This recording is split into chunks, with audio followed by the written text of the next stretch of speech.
La pantalla de mi celular se iluminó con una foto que conozco mejor que la palma de mi mano, Damián. Su sonrisa, esa que siempre lograba todo de mis padres, ocupaba todo el recuadro. Acepté la videollamada con un suspiro, preparándome para lo que fuera que necesitara esta vez. Pero no estaba en su departamento, ni en casa de mis padres. Estaba sentado en el sillón de mimbre del abuelo, en la terraza de nuestra casa de playa en Acapulco. El sol del atardecer le daba un brillo dorado a su cabello y el sonido de las olas rompía suavemente de fondo. Sostenía una botella de cerveza con una mano, como un rey en su trono. «Adivina quién está disfrutando de la herencia, hermanita», dijo, su voz cargada de una arrogancia que me revolvió el estómago. «Papá y mamá dicen que yo me la merezco más». No dije nada. Solo lo observé, manteniendo mi rostro tan neutral como me fuera posible. Era una habilidad que había perfeccionado a lo largo de los años, una máscara profesional que me ponía para negociar contratos de millones de pesos, para enfrentarme a abogados que me doblaban la edad y la experiencia. Una calma gélida que ocultaba el huracán que sentía por dentro. «No vas a decir nada, Renata», continuó, claramente disfrutando de mi silencio. «¿No me vas a felicitar? Después de todo, hice el negocio de mi vida». Hizo una pausa dramática y luego levantó su teléfono. Un segundo después, mi celular vibró con una notificación. Era una captura de pantalla de una transferencia bancaria. El concepto decía, compra-venta casa Acapulco. La cantidad, $1 MXN. Un maldito peso. Y me eligieron a mí, soltó con una carcajada que resonó a través del altavoz. Entendieron quién es el que de verdad va a cuidar el legado familiar. Tú siempre estás demasiado ocupada con tus cosas de abogada. Tomé un sorbo lento del café que se enfriaba sobre mi escritorio de caoba. Desde mi oficina en el piso 40 de un rascacielos en Paseo de la Reforma, la Ciudad de México se extendía a mis pies como una maqueta de luces y concreto. Un mundo que yo había conquistado sola, ladrillo por ladrillo, noche sin dormir por noche sin dormir. Un mundo que a ellos jamás les importó. «¿Estás ahí?», insistió Damián, su sonrisa comenzando a flaquear ante mi falta de reacción. «¿Se te fue la señal o te comió la lengua el gato?». Esperaba al menos un poco de drama, algunos gritos, lágrimas quizás. «Eres tan aburrida, Renata». Dejé la taza sobre el portavasos de piel con un movimiento deliberado y me incliné hacia la cámara, permitiendo que viera mi propia sonrisa, una mucho más sutil, mucho más peligrosa que la suya. «Revisa la escritura otra vez, hermanito», dije, mi voz suave pero cortante como un bisturí. La confusión cruzó su rostro. Arrugó el ceño, abriendo la boca para decir algo, pero no le di la oportunidad. Colgué la llamada. Me recargué en mi silla, el corazón latiéndome con fuerza, pero no de ira, sino de una extraña y oscura expectación. El primer movimiento en el tablero de ajedrez había sido hecho. Y era el de ellos. Pero yo llevaba 6 meses estudiando cada posible jugada, anticipando cada trampa, preparando mi defensa. Damián, en su trono de mimbre, bebiendo su cerveza de la victoria, no tenía ni la más remota idea de que acababa de entrar en un juego que él no podía ganar. Porque este no era un juego de encantón ni de favoritismo. Era un juego de leyes, de paciencia y de justicia. Y en ese juego, yo era la reina. El teléfono volvió a vibrar. Un mensaje de mi madre: ¿hablaste con tu hermano? ¡Qué felicidad! Por fin la casa estará en buenas manos. No respondí. Abrí mi laptop y repasé el archivo que llevaba meses preparando. Cada correo, cada mensaje, cada prueba. La calma que Damián había visto no era resignación. Era la calma del cazador que ve a su presa caminar directamente hacia la trampa. La luz del atardecer se filtraba por los ventanales de mi oficina, pintando las paredes de tonos naranjas y morados. Pero yo no veía los rascacielos de la ciudad. En mi mente, estaba a 500 kilómetros de distancia, de pie en la arena tibia de Acapulco, mirando la casa que mi abuelo construyó con sus propias manos. No era una mansión. Era una casa de madera de 2 pisos, pintada de un blanco que la brisa marina había desgastado hasta dejarla casi gris, con postigos de color azul turquesa. Tenía una terraza que la rodeaba por completo, el lugar donde el abuelo nos enseñó a mi hermano y a mí a identificar las constelaciones en las noches despejadas. Era un lugar donde el tiempo parecía moverse a un ritmo diferente, más lento, más amable. Cada rincón de esa casa guardaba un trozo de mi vida.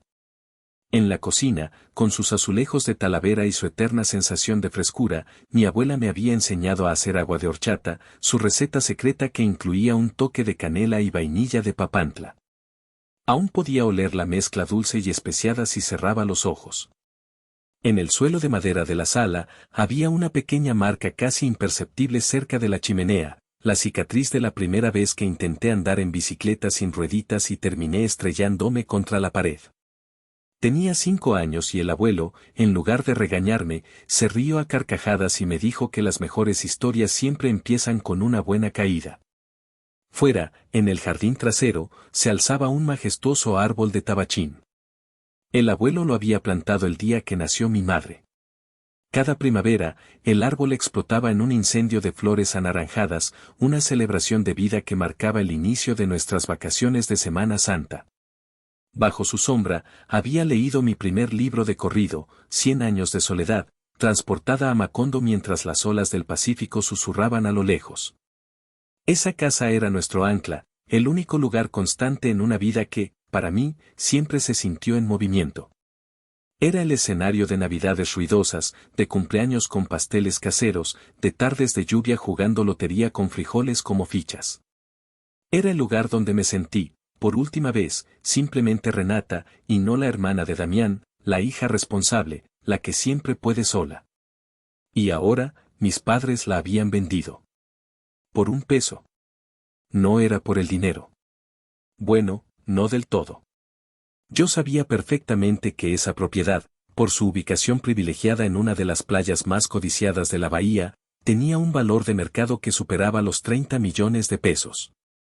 Era una fortuna, sí. Pero mi trabajo como socia en uno de los bufetes de abogados más importantes del país me había dado una seguridad financiera que ellos nunca quisieron reconocer. Podría comprar 10 casas como esa si quisiera. Pero no quería 10 casas. Quería esa. Quería la casa que olía a sal y a recuerdos. Quería la terraza donde el abuelo me prometió que, si trabajaba duro, podría alcanzar cualquier estrella que me propusiera. Quería la cocina donde mi abuela me enseñó que la paciencia es el ingrediente más importante. Ellos no estaban vendiendo madera y ladrillos. Estaban vendiendo mi infancia. Estaban vendiendo el último pedazo del abuelo que nos quedaba. Se lo estaban entregando a Damián, no porque lo mereciera, no porque la fuera a cuidar, sino simplemente porque era él. El hijo pródigo. El eterno favorito. Un escalofrío me recorrió la espalda. Me di cuenta de que Damián y mis padres habían cometido el mismo error que todos mis oponentes en la corte, me subestimaron. Pensaron que, como siempre, yo me tragaría la injusticia, que pondría una sonrisa y seguiría adelante, porque eso es lo que Renata siempre hacía. Pero no entendían que el abuelo no solo me había dejado recuerdos en esa casa. También me había dejado herramientas. Me había enseñado a leer la letra pequeña. Y la letra pequeña de su testamento era algo que ellos, en su prisa y arrogancia, habían olvidado por completo. El recuerdo llegó sin ser invitado, tan vívido como si hubiera ocurrido ayer. Tenía 18 años y me encontraba en el auditorio principal de mi universidad, vistiendo una toga y un birrete que me quedaban un poco grandes. Era el día de mi graduación. Me había graduado con mención honorífica, la calificación más alta de mi generación en la carrera de Derecho. Sentía un nudo en la garganta, una mezcla de orgullo y una ansiedad punzante. El auditorio estaba repleto. Por todas partes veía familias enteras. Padres con cámaras, madres secándose las lágrimas con pañuelos, abuelos aplaudiendo con un vigor sorprendente. Hermanos pequeños corriendo por los pasillos, ajenos a la solemnidad del momento. Cada vez que el maestro de ceremonias nombraba a un graduado, una ovación estallaba en algún rincón de la sala. Yo buscaba entre la multitud, mis ojos recorriendo fila por fila, buscando los rostros de mis padres. Les había dicho que la ceremonia era a las 5 en punto. Les había enviado la invitación por mensajería, con un mapa y las indicaciones para llegar al estacionamiento. Los había llamado esa misma mañana para confirmar. Claro que iremos, hija. No nos lo perderíamos por nada, había dicho mi madre. Pero las butacas que les había guardado en la fila 10, justo en el centro, permanecían vacías. Renata Cifuentes, summa cum laude, anunció la voz por el altavoz. Me puse de pie, mis piernas temblando ligeramente. Caminé hacia el estrado, con una sonrisa forzada en el rostro.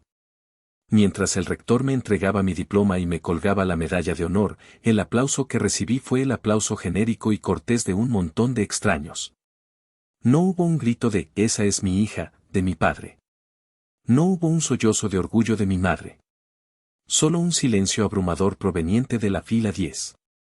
Esa noche, cuando llegué a casa, los encontré en la sala, viendo una telenovela. Mi diploma y mi medalla se sentían pesados y fríos en mi bolso. Y mi hija, qué bueno que llegas, dijo mi madre, sin apartar la vista de la televisión. ¿Cómo te fue? Me gradué, dije, mi voz apenas un susurro.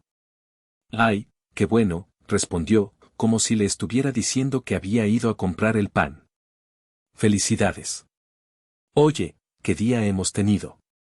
Tuvimos que llevar a Damián de urgencia al dentista. Le dolía una muela del juicio, pobrecito. Estaba sufriendo mucho. Damián, que en ese entonces tenía 20 años y acababa de abandonar su segunda carrera universitaria, estaba recostado en el otro sofá, comiendo papitas de una bolsa. No parecía estar sufriendo en absoluto. Se nos hizo tardísimo, ya no alcanzamos a llegar. Pero sabíamos que tú entenderías. Tú eres fuerte, añadió mi padre, finalmente mirándome. Asentí, porque era lo que siempre hacía. Entendía.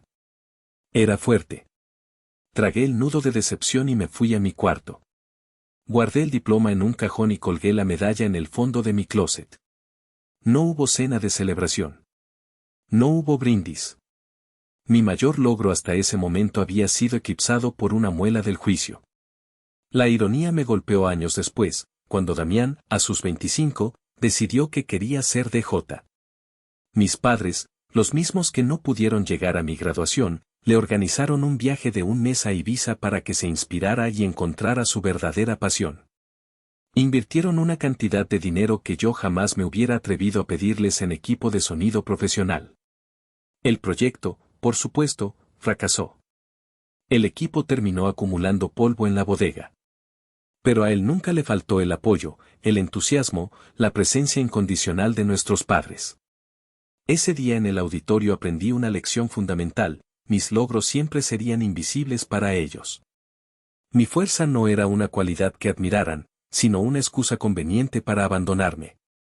Y mientras Damián fuera el sol alrededor del cual giraba su universo, yo siempre estaría en la más fría y lejana de las órbitas. La llamada de Damián había abierto una caja de Pandora de recuerdos, cada uno más afilado que el anterior.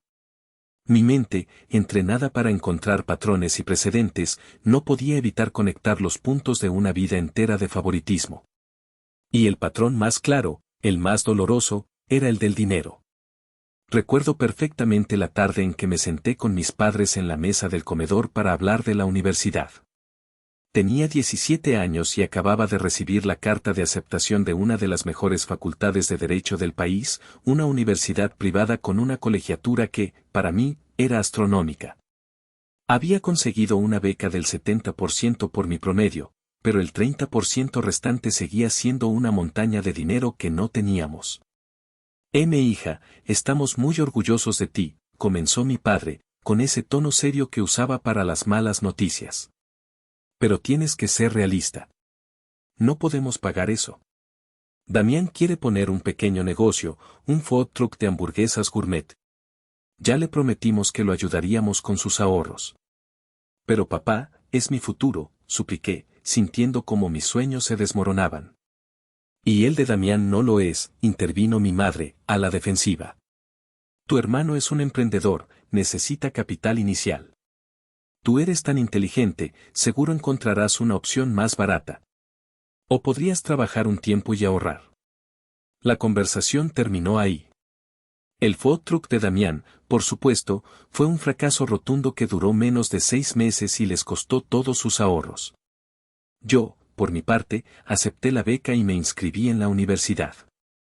El 30% que faltaba lo cubrí con un crédito estudiantil que tardaría 10 años en pagar. Mis años universitarios fueron una maratón de supervivencia. Estudiaba de día y trabajaba de noche como mesera en un restaurante italiano cerca del campus. Llegaba a mi pequeño departamento rentado a las 2 de la mañana, oliendo a ajo y a salsa de tomate, para luego levantarme a las 6 a repasar mis apuntes de derecho romano. Mis ojeras eran mis compañeras constantes. Mis comidas, a menudo, consistían en café y las sobras de pan que me permitían llevarme del restaurante. Nunca les pedí un solo peso. Sabía que no tenía sentido. Cada vez que hablaba con ellos, la conversación inevitablemente giraba en torno a Damián. Que si necesitaba dinero para la renta, que si su coche se había descompuesto, que si quería tomar un curso de mixología para reinventarse. Y ellos siempre estaban ahí para él, con la cartera abierta y una fe ciega en su próximo gran proyecto. El día que finalmente pagué la última cuota de mi crédito estudiantil, 10 años después de mi graduación, sentí un alivio inmenso. Tenía 28 años y ya era asociada junior en el bufete. Lo celebré sola, en mi departamento, con una copa de vino que ahora sí podía permitirme. Les llamé para darles la noticia. «Qué bueno, hija», dijo mi madre. «¿Ves cómo si podía sola? Siempre hemos sabido lo capaz que eres». No hubo reconocimiento del sacrificio, de las noches sin dormir, del peso de la deuda que cargué durante una década. Solo una reafirmación de su narrativa: Renata es la fuerte, Renata puede sola. Un par de semanas después, Damián chocó su coche nuevo. Estaba ebrio. Para pagar los daños y evitar problemas legales mayores, mis padres hipotecaron su casa. La misma casa en la que vivían desde que se casaron. Cuando me enteré, los confronté. «Es nuestro hijo», dijo mi padre, desafiante. «¿Qué querías que hiciéramos? ¿Dejarlo a su suerte?» «Yo también soy su hija», respondí, mi voz temblando de rabia contenida. ¿Alguna vez pensaron en mí cuando firmaron esos papeles? Mi madre suspiró, como si yo fuera la que estaba siendo difícil. «Ay, Renata. No empieces. Tú tienes tu carrera, tu éxito. Damián no tiene nada. Él nos necesita». Esa fue la noche en que dejé de esperar. Dejé de esperar su aprobación, su orgullo, su ayuda. Comprendí que en su ecuación familiar, yo era una constante, una certeza. Y Damián era la variable, la emergencia perpetua que consumía todos los recursos. La venta de la casa de Acapulco no era un acto aislado. Era la culminación lógica de 34 años de la misma y agotadora dinámica. Pero esta vez, la ecuación iba a cambiar. Porque esta vez, yo tenía el poder de reescribir la fórmula. Después de la llamada con Damián y el torbellino de recuerdos amargos, decidí que necesitaba una distracción. Encendí mi laptop con la intención de trabajar un poco, de sumergirme en la lógica fría y ordenada de un contrato, pero mis dedos, casi por voluntad propia, abrieron Instagram. Un error. Un terrible error.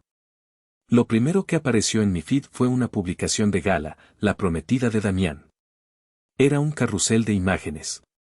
La primera era una foto de ella y Damián besándose en la playa, con la casa de Acapulco de fondo. La segunda, una foto de sus manos entrelazadas, mostrando un anillo de diamantes obscenamente grande. Pero fue la tercera imagen la que me heló la sangre. Era un render. Un diseño arquitectónico en 3D de la casa, pero transformada, irreconocible. Habían eliminado la terraza de madera del abuelo, el corazón de la casa, para construir una alberca infinita que se fundía con el horizonte del mar. Las paredes blancas y los postigos azules habían sido reemplazados por un minimalismo frío de concreto pulido y ventanales de piso a techo. El árbol de tabachín, el árbol de mi madre, había desaparecido, sustituido por un bar con luces de neón. Querían convertirla en uno de esos hoteles boutique impersonales y carísimos que tanto estaban de moda. Pero fue el texto de la publicación lo que actuó como un golpe final. Dije que sí. No puedo esperar a casarme con el amor de mi vida en nuestro nuevo hogar. Gracias a mis suegros, Ignacio y Lidia, por el regalo de bodas más increíble del mundo. Estamos muy emocionados de empezar la remodelación para convertir este viejo lugar en el escenario de la boda del siglo. Prepárense para la fiesta. Almohadilla boda Damián y Gala, almohadilla legado Reyes Gala, almohadilla nuevo comienzo, almohadilla Acapulco Dreaming. Almohadilla legado Reyes Gala. La bilis me subió por la garganta. No solo estaban borrando mis recuerdos, estaban intentando reescribir la historia, creando un legado nuevo sobre las ruinas del nuestro. Estaban profanando un lugar sagrado. La palabra viejo lugar resonó en mi cabeza como un insulto. Ese viejo lugar era el santuario de mi infancia, el único sitio en el mundo donde me había sentido completamente a salvo. Me quedé mirando la pantalla, mi respiración agitada. Las lágrimas que no había derramado en años amenazaban con salir. Pero no eran lágrimas de tristeza. Eran de una furia pura, cristalina. Esa furia que solo sientes cuando te tocan lo más profundo, lo que te define. En ese momento, algo dentro de mí hizo clic. Se rompió. La paciencia, la comprensión, la resignación, todo se hizo añicos. Ya no se trataba de una injusticia más en la larga lista de injusticias. Se trataba de una declaración de guerra. Ellos habían disparado primero, pero apuntaron mal. Apuntaron al corazón de mi pasado, sin saber que al hacerlo, habían despertado a la guerrera que había forjado en el presente. Cerré Instagram. Cerré los ojos y respiré hondo, canalizando esa rabia, convirtiéndola en combustible. Se acabaron las sonrisas forzadas. Se acabó el ser la fuerte. Se acabó el entender. Si querían guerra, tendrían la mejor de las guerras.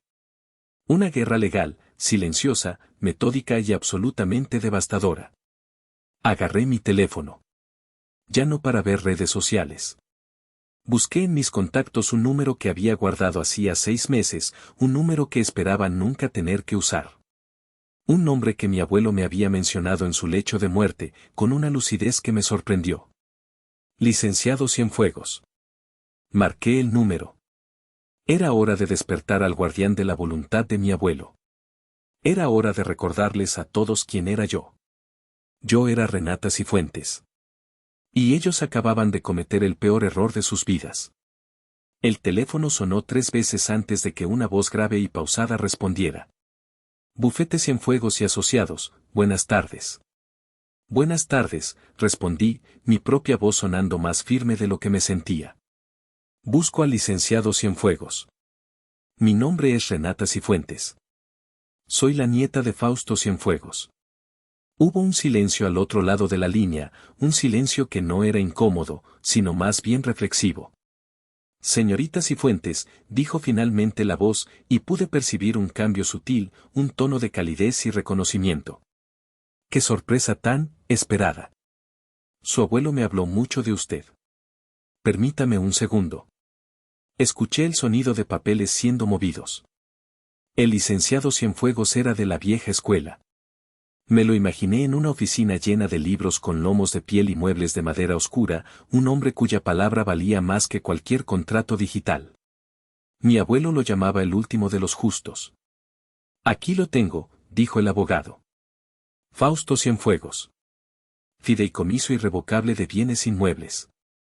Constituido el 15 de marzo de 2005. Dígame, señorita. ¿Ha llegado el día? La pregunta me tomó por sorpresa. No era un en que puedo ayudarla, sino un ¿ha llegado el día? Como si él también hubiera estado esperando, guardando un secreto durante todos estos años. Ha llegado el día, licenciado, confirmé, y procedí a contarle todo. La llamada de Damián, la transferencia de $1, los planes de remodelación de Gala, el hashtag almohadilla legado Reyes Gala. Hablé con la precisión de un abogado presentando un caso, sin adornos emocionales, solo hechos. Él escuchó pacientemente, sin interrumpirme. Cuando terminé, hubo otro largo silencio. La avaricia y la necedad son una combinación peligrosa, sentenció finalmente. Su abuelo lo sabía. Vio este escenario con una claridad profética. Por eso tomó las medidas que tomó. Hace 6 meses, cuando empecé a sospechar, investigué por mi cuenta, le confesé. Encontré el registro del fideicomiso en el registro público de la propiedad. Pero no tengo acceso a los términos completos. Necesito saber qué tan protegida estoy.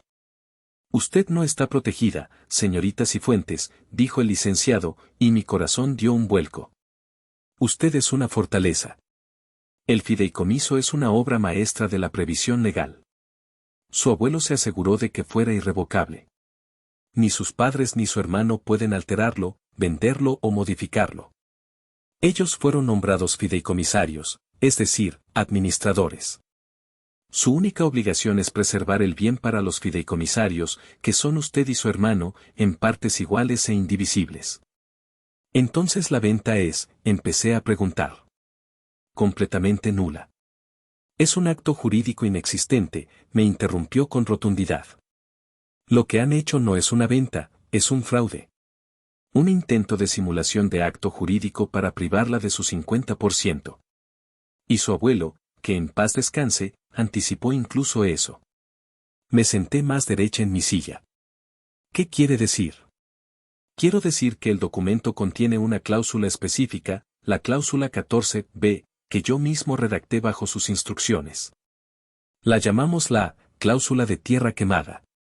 Estipula que cualquier intento, probado y documentado, de favorecer a uno de los beneficiarios en detrimento del otro, o de intentar una transferencia fraudulenta de la propiedad, tiene consecuencias inmediatas y automáticas. ¿Qué consecuencias?, pregunté, mi pulso acelerándose. Primero, la remoción inmediata de los fideicomisarios actuales, es decir, sus padres. Segundo, el fideicomiso pasa a ser administrado por un albacea judicial designado por un juez. Y tercero, y esto es lo más importante, la parte o partes que hayan participado activamente en el intento de fraude, pierden todo derecho de uso, goce y disfrute de la propiedad por un periodo que el propio documento estipula. ¿De cuánto tiempo estamos hablando, licenciado?, pregunté, conteniendo la respiración. 5 años, señorita Cifuentes. 5 años durante los cuales no podrán ni siquiera poner un pie en esa playa. Su abuelo quería que tuvieran tiempo para reflexionar sobre sus acciones. Un torbellino de emociones me invadió. Alivio. Vindicación. Y un poder frío y absoluto. El abuelo no solo me había protegido. Me había entregado una espada. Necesito que me represente, licenciado, dije con una nueva determinación. Será un honor, respondió. Reúna todas las pruebas que tenga, la captura de pantalla, las publicaciones de redes sociales, cualquier correo o mensaje. Envíemelo todo de forma encriptada. Mañana a primera hora iniciaremos el proceso. Su familia está a punto de recibir una lección sobre la diferencia entre la voluntad y la ley. Colgué el teléfono. El sol ya se había puesto, y la ciudad era un mar de luces parpadeantes. Me sentí como si hubiera estado conteniendo la respiración durante 34 años y finalmente pudiera exhalar.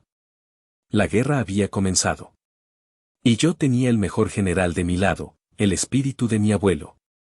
Esa noche no dormí. La adrenalina y un sentido de propósito largamente esperado corrían por mis venas. Mi departamento, usualmente un santuario de silencio y orden, se convirtió en un cuarto de guerra. Encendí mi laptop, abrí el archivo encriptado que había creado hacía meses llamado Proyecto Ancla y comencé a trabajar con una concentración febril. El plan no era simplemente reaccionar. Era construir un caso tan sólido, tan irrefutable, que no dejara lugar a dudas, a manipulaciones emocionales o a las excusas de siempre. Quería que la verdad los golpeara con la fuerza de un documento notariado. La primera pieza del rompecabezas era la más reciente y la más descarada, la publicación de Gala en Instagram. Tomé capturas de pantalla de todo, los renders, el texto con el hashtag #legado Reyes Gala, e incluso los comentarios de felicitación de amigos y familiares que no sabían la verdad. Guardé la página web completa como un archivo PDF, con metadatos que probaban la fecha y hora de la publicación. Esa era mi prueba a la intención premeditada de apropiarse y transformar la propiedad. Luego, abrí mis conversaciones de WhatsApp. Ahí estaba, en un chat con mi madre de hacía 3 semanas. Hija, necesitamos que nos firmes unos papeles. Son solo para actualizar el predial de la casa de Acapulco, una cosa de rutina. Mentira. Guardé la conversación. Prueba B, el intento de engaño. Revisé mis correos electrónicos. Encontré uno de mi padre de hacía un mes. Asunto, simplificando las cosas. En el correo, me explicaba con un lenguaje vago y paternalista que, para evitar problemas en el futuro, estaban pensando en poner la casa a nombre de Damián. Él tiene más tiempo para cuidarla y tú estás muy ocupada. Es lo más práctico para todos. Respondí a ese correo con una pregunta directa, ¿esto afectaría la herencia del abuelo? Su respuesta nunca llegó. El silencio también era una prueba. Prueba C, la evasión consciente. La pieza central, por supuesto, era la captura de pantalla que Damián me había enviado con tanto orgullo. La transferencia de $1 MXN. Era tan ridícula, tan insultantemente obvia, que casi parecía una parodia. Pero en el mundo legal, era una confesión firmada. La guardé en la carpeta, etiquetada como prueba de el acto fraudulento. Pero no me detuve ahí. Quería pintar un cuadro completo, un patrón de comportamiento que se extendía mucho más allá de esta transacción. Me sumergí en mis archivos personales. Encontré los estados de cuenta de mi crédito estudiantil, cada pago mensual durante 10 años. Los digitalicé. Encontré correos antiguos donde le pedía a mi padre el nombre de un buen mecánico y su respuesta era que estaba muy ocupado ayudando a Damián a mudarse a su cuarto departamento en 5 años. Creé una línea de tiempo. Una cronología de cada sacrificio mío ignorado, justapuesto con cada rescate financiero de Damián. La graduación a la que no asistieron. El viaje a Ibiza. La hipoteca de su casa para pagar las deudas de mi hermano. No eran pruebas legales para el caso del fideicomiso, pero eran el contexto. Eran el porqué. Eran mi armadura personal para la confrontación que se avecinaba. A las 4 de la mañana, con los ojos ardiendo, envié un correo encriptado al licenciado Cienfuegos.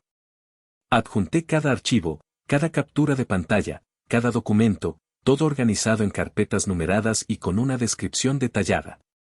El asunto del correo era simple, casos y fuentes. Evidencia inicial. Cuando finalmente apagué la computadora, el primer atisbo de luz del amanecer teñía el cielo de un gris pálido. Me sentí agotada, pero también extrañamente ligera. Durante años, había cargado el peso de estas injusticias en silencio, como si fueran mi culpa, mi carga personal. Al organizarlas, al convertirlas en pruebas, las había externalizado. Ya no eran solo mis sentimientos heridos. Eran hechos. Y los hechos, a diferencia de los sentimientos, no podían ser ignorados. 2 días después, con el proceso legal ya en marcha de forma silenciosa, sentí la necesidad de hablar con alguien. Alguien de la familia que no estuviera cegado por la dinámica tóxica que nos consumía. Solo había una opción, mi tío Benjamín. El tío Benjamín era el hermano menor de mi padre, un profesor de historia universitaria que vivía en Coyoacán. Era un hombre tranquilo, observador, con una barba canosa y unos ojos que parecían haberlo visto todo.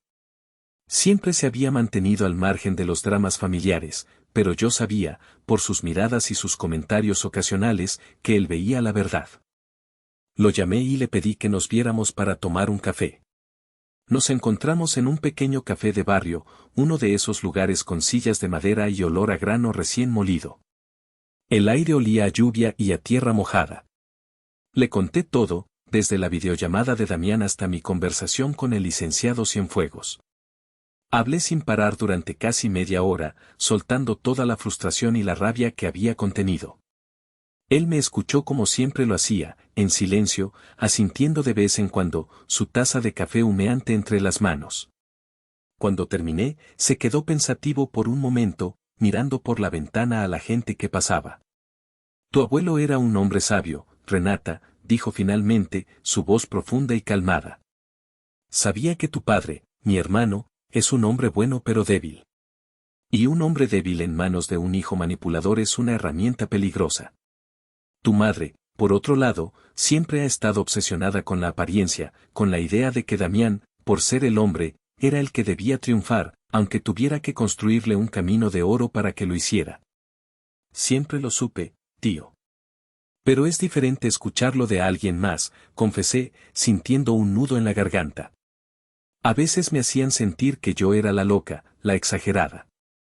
Nunca, dijo con firmeza, mirándome directamente a los ojos. Nunca lo has sido. Eres la única que ha tenido los pies en la tierra en esa familia durante años. Tu único error, si es que se le puede llamar así, ha sido tu infinita paciencia. Se me acabó, tío. Esta vez se me acabó de verdad. Él sonrió, una sonrisa genuina que le iluminó el rostro. Ya era hora. Tu abuelo estaría orgulloso. Él siempre decía que tú tenías su cabeza, su temple para jugar a largo plazo. Y Damián, bueno, Damián tiene el encanto inútil de tu padre. Un encanto que le ha servido para salir de apuros, pero que no le ha enseñado a construir nada. Se inclinó sobre la mesa, su voz bajando a un tono más confidencial. Escúchame bien, sobrina. En la batalla que viene, van a intentar usar tu mayor debilidad en tu contra, tu amor por ellos. Van a apelar a la familia, a la sangre, al perdón. Te llamarán egoísta, rencorosa, mala hija. No los escuches. Esto ya no se trata de ellos. Se trata de ti. Se trata de honrar la voluntad del hombre que sí vio tu verdadero valor. Sus palabras fueron como un bálsamo. Era la validación que había necesitado desesperadamente durante toda mi vida, y venía de la única persona cuya opinión realmente me importaba en ese momento. Gracias, tío, dije, mi voz quebrándose un poco. No hay nada que agradecer. Solo te estoy recordando lo que ya sabes, respondió. Pagó la cuenta y se levantó para irse. Antes de salir, se detuvo y puso una mano en mi hombro. Cuando todo esto termine, y va a terminar a tu favor, no te olvides de ser feliz, Renata. Es la única venganza que de verdad importa. Lo vi alejarse por la calle empedrada, su figura tranquila desapareciendo entre la multitud. Me quedé un rato más, saboreando mi café, que ya se había enfriado. Pero yo sentía un calor nuevo en mi interior. El calor de la certeza. El consejo de mi tío había solidificado mi resolución. Ya no había dudas, ni culpas, ni vacilaciones. Solo un camino claro por delante. Hemos llegado a la mitad de la historia. Agradezco mucho que me hayas acompañado hasta aquí. Si te está gustando cómo Renata está tomando el control de su vida, por favor, regálame un like en este video y suscríbete al canal para no perderte el desenlace. Y me encantaría saber desde dónde me estás escuchando. Déjame un comentario con el nombre de tu ciudad o tu país. Cada comentario ayuda a que esta historia llegue a más personas. Muchas gracias por tu apoyo, y ahora, continuemos con la historia. Una semana después, sonó mi teléfono. Era mi padre. Su voz sonaba falsamente jovial. Hija. ¿Cómo estás? Oye, tu madre y yo necesitamos pedirte un favor. Estamos en la oficina del licenciado Cienfuegos, el abogado del abuelo. Hay unos papeles del fideicomiso que necesitan tu firma para que todo quede en regla con lo de la casa. Es un simple trámite. ¿Crees que puedas venir? La trampa estaba puesta. Y ellos caminaban hacia ella con una confianza ciega. Claro, papá, respondí, mi voz deliberadamente neutra. Justo tengo un espacio en mi agenda. Llego en 45 minutos. Perfecto. Aquí te esperamos. Ah, y Damián y Gala también vienen en camino. Pensamos que sería bueno que todos estuvieran presentes para celebrar. Celebrar. La ironía era tan espesa que casi podía saborearla. Me tomé mi tiempo para prepararme. Elegí mi mejor traje sastre, uno de color azul marino que proyectaba autoridad y seriedad. Me recogí el cabello en un moño bajo y pulcro. Mi maquillaje era mínimo. No quería parecer una víctima. Quería parecer lo que era, la abogada a cargo. Cuando llegué al imponente edificio de oficinas en Polanco donde se encontraba el bufete Cienfuegos, sentí una oleada de calma. Estaba en mi elemento. La recepcionista me reconoció y me hizo pasar de inmediato a la sala de juntas principal. El licenciado Cienfuegos ya estaba allí, de pie junto a la ventana, observando el tráfico. Era un hombre alto, de unos 70 años, con el cabello completamente blanco y una postura erguida que desafiaba su edad. Vestía un traje impecable y su presencia llenaba la habitación de una gravedad silenciosa. Me saludó con un asentimiento de cabeza y una media sonrisa. «Todo está listo, señorita Cifuentes», dijo en voz baja. Sobre la enorme mesa de conferencias de madera pulida había varias carpetas de piel, perfectamente alineadas. Unos minutos después, llegaron ellos. Mis padres entraron primero, sonrientes. Mi madre incluso intentó darme un beso en la mejilla, pero yo di un paso atrás sutilmente. Luego entró Damián, pavoneándose como si fuera el dueño del lugar, con Gala colgada de su brazo. Ella llevaba un vestido llamativo y miraba la oficina con un aire de suficiencia, como si ya estuviera evaluando si era lo suficientemente buena para sus estándares. «Renata, qué bueno que llegaste», exclamó mi padre, frotándose las manos. «Bueno, licenciado, a lo que vinimos. ¿Dónde tiene que firmar mi hija?» Damián se sentó a la cabecera de la mesa, el lugar que solía ocupar mi abuelo. Gala se sentó a su lado, sacando su teléfono para, supongo, documentar el histórico momento. Mis padres se sentaron frente a mí. La disposición era clara, ellos 4 contra mí. El licenciado Cienfuegos carraspeó, un sonido seco que captó la atención de todos. No se sentó. Permaneció de pie, en la otra cabecera, como un juez a punto de dictar sentencia. «Gracias a todos por venir», comenzó, su voz resonando en la sala. «Antes de proceder con cualquier firma, es mi deber, como albacea de la voluntad del señor Fausto Cienfuegos, asegurarme de que todas las partes comprendan a cabalidad la naturaleza del documento que nos concierne hoy». Damián suspiró con impaciencia. «Sí, sí, el fideicomiso. Es el papel de la casa. Ya lo sabemos. Solo díganos dónde firmar para que podamos ir a celebrar». El licenciado Cienfuegos levantó una ceja, una expresión casi imperceptible de desdén. «Me temo, joven Damián, que usted no sabe nada», dijo lentamente, abriendo la primera carpeta. «Verán, un fideicomiso no es un papel de la casa. Es un contrato legal complejo con cláusulas, términos y, sobre todo, consecuencias. Y hoy, vamos a hablar de las consecuencias». El ambiente en la sala cambió. Las sonrisas se congelaron. La arrogancia de mi hermano dio paso a una incipiente confusión. Gala dejó de mirar su teléfono. Mis padres se miraron el uno al otro, una sombra de inquietud en sus ojos. La función estaba a punto de comenzar. Y yo tenía el mejor asiento de la casa. El licenciado Cienfuegos tomó un documento de la carpeta. Era el original del fideicomiso, encuadernado en piel azul oscuro, con el escudo familiar del abuelo grabado en oro.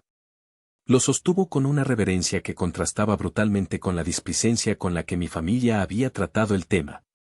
«Este documento», comenzó, su voz llenando el silencio de la sala, «fue creado por su padre y abuelo, don Fausto, con un propósito muy claro, preservar la unidad familiar y el patrimonio que él construyó, asegurando un trato equitativo para sus 2 únicos nietos». Hizo una pausa, y sus ojos se posaron en mí y luego en Damián. «Equitativo, esa es la palabra clave». Ignacio y Lidia, continuó, dirigiéndose a mis padres, don Fausto los nombró fideicomisarios. Una posición de gran honor y, sobre todo, de gran responsabilidad. Su función, su única función legal, era administrar la propiedad, mantenerla en buen estado y asegurarse de que ambos beneficiarios, Renata y Damián, pudieran disfrutar de ella por igual. Mi padre asintió, visiblemente incómodo. «Y eso hemos hecho, licenciado. Siempre hemos cuidado la casa». «De verdad, Ignacio», replicó el abogado, su tono volviéndose más afilado. «¿Considera usted que, cuidar la casa, incluye intentar una transferencia de propiedad por la cantidad de $1 a favor de uno solo de los beneficiarios, excluyendo completamente al otro?» El color abandonó el rostro de mi padre. Mi madre abrió la boca para protestar, pero no le salieron las palabras. Eso no es cierto, balbuceó Damián. Fue una venta legal. Renata iba a estar de acuerdo, solo que no habíamos tenido tiempo de hablarlo con ella. El licenciado Cienfuegos le dirigió una mirada que podría haber congelado el acero. Joven, yo he visto la captura de pantalla de la transferencia que usted le envió a su hermana con el texto, me eligieron a mí. Eso no suena como un acuerdo mutuo. Suena como una provocación. Y en un tribunal, eso tiene un nombre, dolo. Intención de causar daño. Gala dejó escapar un pequeño jadeo. El abogado continuó, implacable. Permítanme ilustrarles la gravedad de sus acciones. Según la cláusula 7A del fideicomiso, y cito, el bien inmueble objeto de este contrato es indivisible y su propiedad no podrá ser transferida, vendida, cedida o grabada de ninguna manera sin el consentimiento explícito, por escrito y ante notario público, de ambos fideicomisarios beneficiarios. Levantó la vista del documento. Que yo sepa, la señorita Cifuentes nunca ha firmado tal consentimiento. ¿O me equivoco? Todos los ojos se volvieron hacia mí. Me mantuve en silencio, dejando que las palabras del abogado hicieran su efecto. Por lo tanto, continuó el licenciado Cienfuegos, su voz como el martillo de un juez, el acto de compra-venta que ustedes realizaron es, desde una perspectiva legal, un acto nulo de pleno derecho. Es como si nunca hubiera ocurrido. La casa nunca dejó de pertenecer al fideicomiso. Usted, Damián, nunca fue, ni por un segundo, el propietario de esa casa. Damián se puso de pie de un salto, su rostro rojo de ira. Esto es ridículo. Y mis padres son los dueños, ellos pueden hacer lo que quieran. Se equivoca, tronó el abogado, y por primera vez alzó la voz. Sus padres no son los dueños. Son meros administradores. Y han fallado estrepitosamente en su única obligación fiduciaria, la lealtad hacia ambos beneficiarios. Han abusado de la confianza que don Fausto depositó en ellos de la manera más burda posible. Mi madre comenzó a llorar en silencio, sus hombros sacudiéndose. Mi padre parecía haber envejecido 10 años en 5 minutos. Gala miraba a Damián como si lo viera por primera vez, y la admiración en sus ojos había sido reemplazada por algo parecido al pánico. Pero eso no es todo, dijo el licenciado Cienfuegos, su voz volviendo a un tono bajo y siniestro. Abrió otra carpeta sobre la mesa. Como les mencioné, su abuelo era un hombre previsor. Y previó la posibilidad de una traición como esta. Hizo una pausa, dejando que la tensión se acumulara hasta ser casi insoportable. Ahora, si me lo permiten, pasaremos a discutir la cláusula 14b. La cláusula que yo llamo, la cláusula de las consecuencias. El silencio en la sala era tan denso que se podía cortar con un cuchillo. Lo único que se oía era el sollozo ahogado de mi madre y el rápido tecleo de los dedos de Damián sobre la mesa, un tic nervioso que delataba su pánico creciente. Gala se había alejado un poco de él, creando un pequeño pero significativo espacio entre ellos. El licenciado Cienfuegos se ajustó las gafas, tomó una hoja de la nueva carpeta y comenzó a leer. Su voz era monótona, casi clínica, lo que hacía que cada palabra fuera aún más impactante. Cláusula 14, inciso B, leyó. En el evento de que los fideicomisarios administradores o cualquiera de los fideicomisarios beneficiarios actúen de manera dolosa o de mala fe para intentar defraudar, disminuir o anular los derechos de la otra parte beneficiaria, se activarán de manera inmediata y automática las siguientes penalizaciones, sin necesidad de intervención judicial previa para su ejecución. Hizo una pausa y nos miró a todos por encima de sus gafas. Nadie se movía. Número 1, continuó. Los fideicomisarios administradores, en este caso, los señores Ignacio y Lidia Cifuentes, serán removidos de su cargo de manera inmediata e irrevocable. El control del fideicomiso pasará a manos del albacea sustituto designado en este mismo documento. Dejó que esa información se asentara. Mis padres se miraron, sus rostros una máscara de incredulidad. Habían perdido el control. Número 2, prosiguió el abogado, su voz implacable. Cualquier acto, contrato o remodelación realizado sobre el bien inmueble sin el consentimiento requerido será considerado nulo. Y cualquier costo asociado a la anulación o reversión de dichos actos correrá a cargo de la parte que haya actuado de mala fe. Sus ojos se clavaron en Damián y Gala. Eso incluye, por supuesto, cualquier contrato que hayan firmado con arquitectos o constructores. Deberán cubrir cualquier penalización por cancelación de su propio bolsillo. Gala dejó escapar un sonido agudo, como si la hubieran abofeteado. Pero ya pagamos los depósitos. Es mucho dinero, exclamó, su voz temblorosa. Un dinero que nunca debieron haber gastado, respondió el licenciado Cienfuegos con frialdad, sin siquiera mirarla. Y luego, se giró hacia el punto final. El golpe de gracia. Y número 3. La penalización más importante, la que don Fausto consideraba la más justa. Se tomó un segundo, asegurándose de tener la atención absoluta de todos.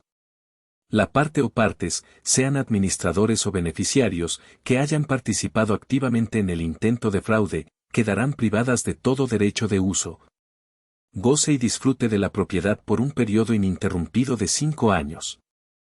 La bomba había estallado.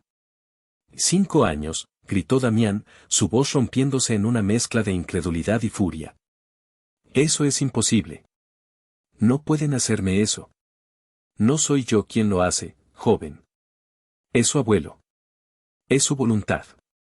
Y es la ley, sentenció el abogado. Fue entonces cuando Gala pareció entender la verdadera magnitud del desastre. Su rostro, usualmente bronceado y perfecto, se tornó pálido.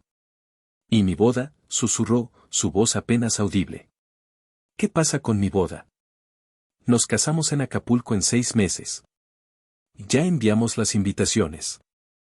Toda mi familia viene de España. El patetismo de su pregunta llenó la sala. En medio de un desastre familiar de traición y fraude, su principal preocupación era su fiesta. Fue mi momento. Había permanecido en silencio durante toda la exposición, dejando que la ley hablara por mí.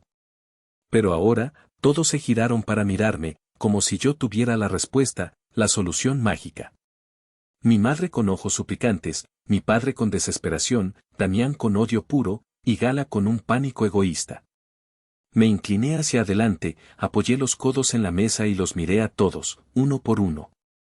Hubieras revisado la escritura primero, Gala, dije, mi voz tranquila pero cargada con el peso de 34 años de silencio.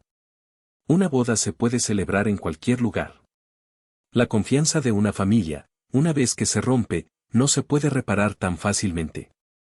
El silencio que siguió fue la confirmación de que el poder, finalmente, había cambiado de manos.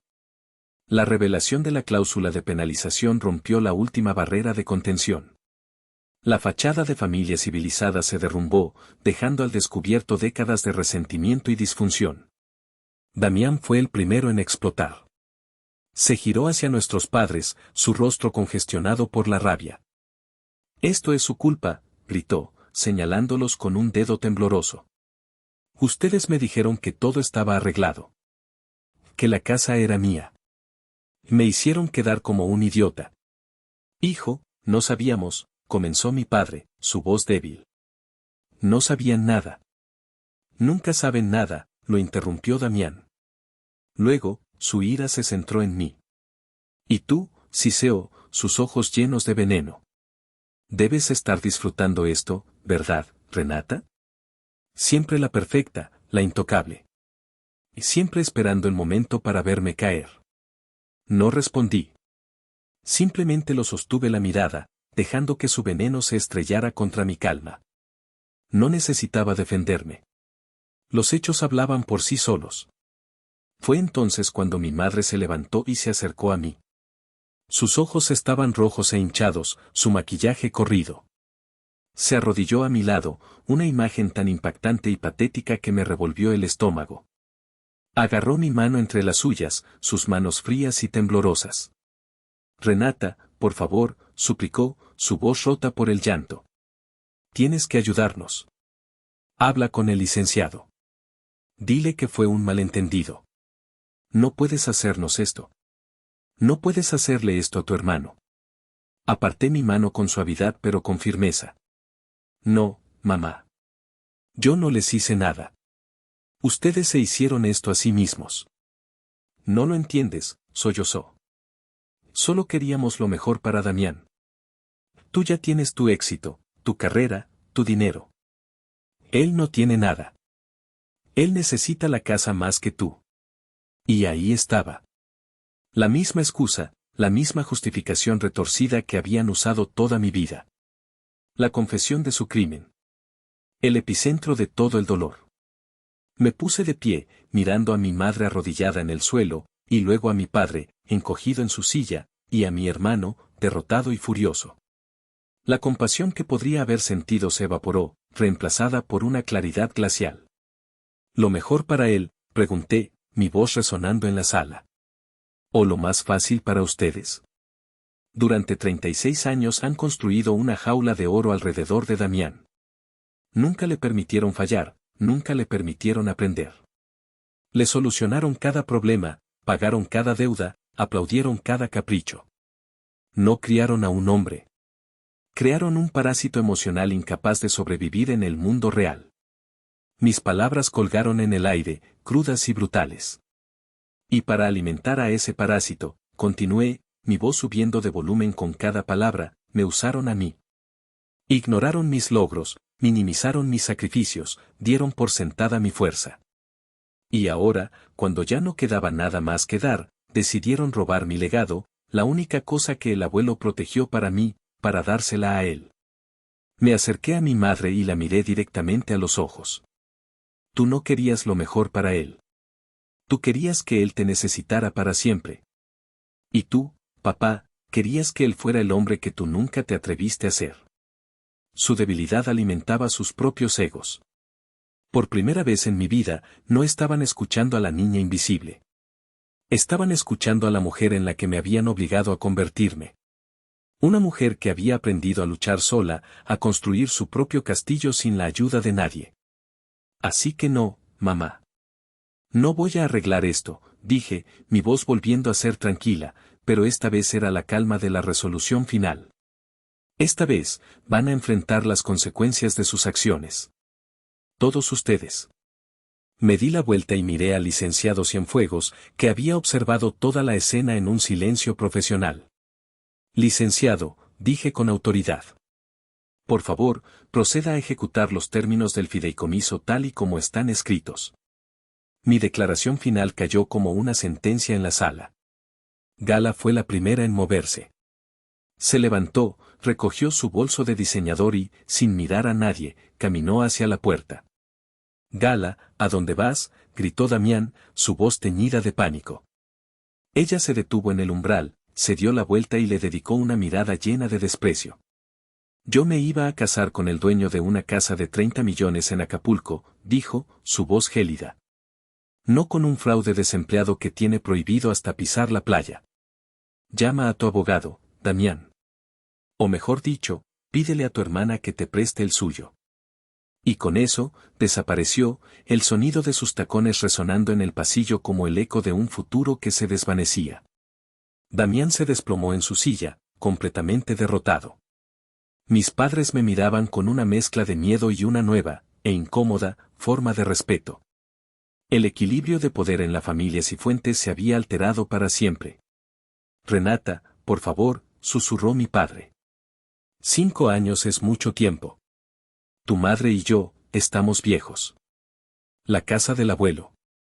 La casa del abuelo estará bien, lo interrumpí. El fideicomiso ahora será administrado por un profesional que se asegurará de su mantenimiento. Estará aquí cuando ustedes aprendan la lección. Vi la desesperación genuina en sus ojos. Y a pesar de todo, una pequeña parte de mí sintió una punzada de la vieja y familiar culpa. Estaba a punto de ceder, de ofrecer una rama de olivo, cuando recordé el consejo de mi tío Benjamín, van a apelar a la familia, a la sangre, al perdón. Así que, en lugar de suavizarme, jugué mi última carta. La que me había guardado para el final. Sin embargo, dije lentamente, y todos levantaron la vista, aferrándose a esa palabra como a un salvavidas. Podría considerar hablar con el licenciado Cienfuegos para solicitar a un juez una reducción de la penalización. Pero bajo mis condiciones. Lo que sea, hija. Lo que sea, dijo mi madre rápidamente. Primero, terapia familiar obligatoria para los tres. Con un terapeuta elegido por mí. No una sesión, sino un proceso completo. Segundo, Damián, consigues un trabajo. Uno de verdad. Y me presentas tus recibos de nómina cada mes. Y tercero, me reembolsas hasta el último centavo que gastaste en los planes de remodelación y los depósitos a los contratistas. Damián soltó una risa amarga. ¿Reembolsarte? ¿Con qué dinero, Renata? Lo sabes perfectamente, estoy en la ruina. Ustedes me dejaron en la ruina, gritó, mirando a mis padres. Y ese fue el momento que había estado esperando. Saqué mi teléfono, abrí una aplicación y lo puse sobre la mesa, girándolo para que todos pudieran ver. No era una foto. Era mi portafolio de inversiones. Una lista de acciones, bonos y fondos de inversión. Y en la parte superior, en números grandes y verdes, el valor total del portafolio. Una cifra con 8 dígitos. ¿Ven esto?, pregunté en voz baja. El abuelo no solo me dejó la mitad de una casa que ustedes intentaron robarme. El día que entré a la universidad, me entregó un sobre. Dentro había $10,000 en acciones de una compañía de tecnología que apenas empezaba y una nota que decía, para tu independencia, mi abogada. Invierte con la cabeza, no con el corazón. Los miré a todos, sus rostros paralizados por la sorpresa. Mientras ustedes le daban a Damián dinero para sus caprichos, yo aprendía a invertir. Mientras ustedes le pagaban sus deudas, yo reinvertía mis dividendos. He administrado esto yo sola, en silencio, durante 16 años. Hoy, este portafolio vale más que la casa de Acapulco. Recogí mi teléfono. El silencio en la sala era absoluto. La revelación no era sobre el dinero. Era sobre la verdad. La verdad de quien había honrado el legado de trabajo duro del abuelo y quien lo había despilfarrado. La verdad de a quien habían subestimado toda su vida. Así que, Damián, dije, mirándolo directamente. No quiero tu dinero. Quiero que aprendas a ganártelo. Esas son mis condiciones. Tómalo o déjalo. Tienen una semana para decidir. Me levanté, alicé mi traje y caminé hacia la puerta, sintiéndome más alta, más ligera que nunca. Me detuve un momento, sin darme la vuelta. Ah, y licenciado, dije en voz alta. Por favor, proceda con la remoción inmediata de los fideicomisarios. Mis condiciones son para el futuro. Las consecuencias del pasado son innegociables. Y salí de la oficina sin mirar atrás. Ha pasado un mes desde esa reunión en la oficina del licenciado Cienfuegos. Fiel a mi palabra, el proceso legal siguió su curso. Mis padres fueron oficialmente removidos como administradores del fideicomiso. La venta fue anulada. La casa de Acapulco está segura, protegida, esperando en silencio. La semana pasada, mi padre me llamó. Me informó que los tres habían comenzado la terapia familiar. Dijo que Damián estaba buscando trabajo, aunque sonaba más a una obligación que a un deseo real. Aceptaron mis condiciones. No sé si lo hicieron por un arrepentimiento genuino o por el miedo a perder la casa para siempre. Quizás una mezcla de ambos. No sé si nuestra familia podrá sanar algún día. Hay heridas tan profundas que quizás nunca cicatricen del todo. Pero por primera vez en mi vida, siento que el poder está equilibrado. Por primera vez, no soy yo la que tiene que entender, perdonar y seguir adelante en silencio. Ahora, las reglas del juego las pongo yo. He aprendido que, a veces, la única forma de salvar a tu familia es enfrentándola. A veces, el acto de amor más grande no es protegerlos de las consecuencias, sino obligarlos a vivirlas. Recuperé una casa, sí. Pero lo que realmente gané ese día fue algo mucho más valioso. Recuperé mi voz, mi lugar, mi historia. Dejé de ser la hija invisible para convertirme en la guardiana del verdadero legado de mi abuelo, la justicia y el respeto propio. Y esa, es una herencia que nadie podrá quitarme jamás. Pero ahora, les pregunto a ustedes. ¿Hice lo correcto al imponer esas condiciones, o debí cortar lazos por completo? ¿Creen que una familia así merece ser salvada? ¿Ustedes, qué harían en mi lugar? Gracias por escuchar la historia de Renata hasta el final. Si te gustan las historias de justicia, superación y drama familiar, te pido que por favor me apoyes con un like en este video, lo compartas con alguien a quien creas que le pueda interesar y, lo más importante, te suscribas al canal y actives la campanita para que no te pierdas ninguna de nuestras próximas historias. Tu apoyo es fundamental para que este proyecto siga creciendo. Hasta la próxima.